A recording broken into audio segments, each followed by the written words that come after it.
I have 4 tattoos of Peter on my body.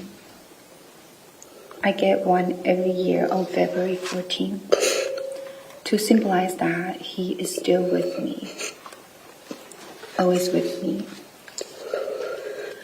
I can't accept that he is gone. Families of the MSD victims testifying about their unending pain as the jury toured the scene of the massacre today. And the state resting its case after coming back to the courtroom for more victim impact testimony. Local 10's Christina Vasquez was one of only a select number of reporters allowed inside the crime scene. She's live to begin our team coverage. Christina.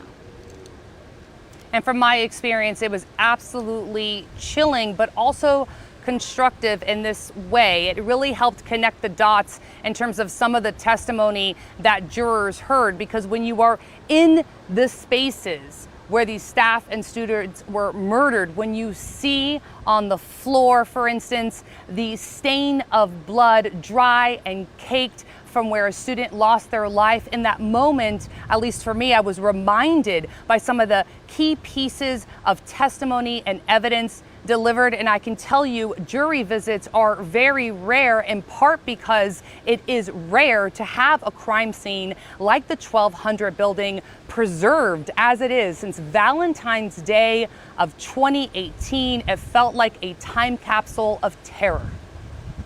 The jurors walked the path the shooter did, past pools of dry, caked blood staining classroom floors, hallways, alcoves, viewed blood-stained books, bullet strikes on desks, bullet holes in walls, and the windows of the teacher's lounge.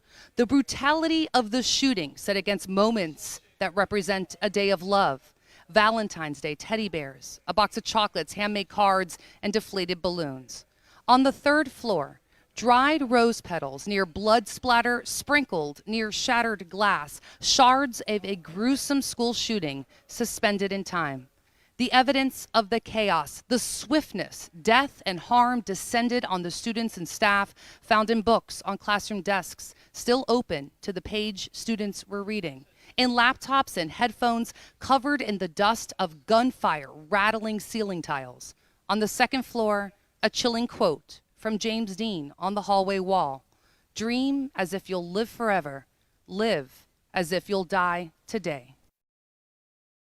And bearing witness to such a grisly, violent, and bloody murder set in a school, there were so many chilling moments. I'm just going to give you one. You're in Ivy Seamus's classroom. You might remember she's a teacher who told jurors she taught Holocaust studies. That is the room where Helena Ramsey and Nicholas Dorwet died. And when you're in that room, on the whiteboard, there's the hashtag Together We Remember. And in that moment, I remembered her testimony, and it was chilling. She talked about the windows shattered on the door, seeing that barrel of the AR-15 style rifle the Parkland shooter used gliding through that broken window, and then in her testimony words, ambushed her classroom. And in the pool of blood that's still dried and caked by the teacher's desk, you will see books there, and they are stained with blood. And one of them, the title of the book is Tell Them We Remember.